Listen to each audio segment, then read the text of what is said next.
બનાસકાંઠામાં એચએમપીવી વાયરસને મામલે આરોગ્ય તંત્ર સજ્જ. જિલ્લાના આરોગ્ય અધિકારીએ જિલ્લાના તમામ તાલુકાના અધિકારી અને મેડિકલ ઓફિસરો સાથે બેઠક યોજી હતી. બનાસકાંઠામાં મેટરન્યુમો વાયરસને લઈ ગભરાવાની જરૂર નથી. જિલ્લામાં લોકોએ શરદી ખાંસી જેવા લક્ષણો જણાય તો નજીકના આરોગ્ય કેન્દ્ર સાથે તપાસ કરાવી.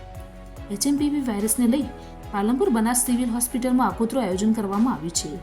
સિવિલ હોસ્પિટલમાં 14 બેડનો અલગ વોર્ડ બનાવાયો છે.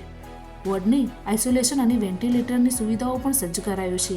અત્યાર સુધીમાં જિલ્લામાં એક પણ વ્યક્તિ કોઈ શંકાસ્પદ લક્ષણ જોવા મળ્યું નથી. જિલ્લા આરોગ્ય અધિકારીએ લોકોને સાવચેતી રાખવાની અપીલ કરી છે. હ્યુમન મેટાન્યુમો વાયરસ એ વાયરલ ઇન્ફેક્શન છે.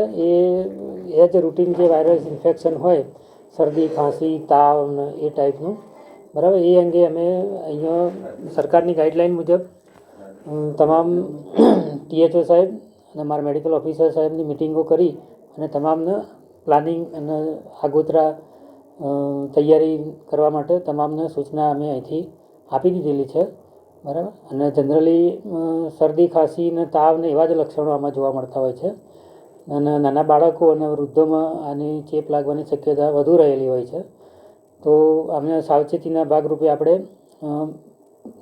બહુ ટોળામાં ભેગા ના રહીએ અથવા સોશિયલ ડિસ્ટન્સ જાળવીએ, બરાબર. મોઢે માસ્ક બાંધીએ અને બહુ એવું તાવ શરદી જેવું હોય તો ઘરમાં આરામ કરીએ અને પાણી પુષ્કળ પીવાનું અને પૌષ્ટિક ખોરાક ખાવાનો, આ રીતની આપણે જનરલ કાળજી રાખવી જોઈએ.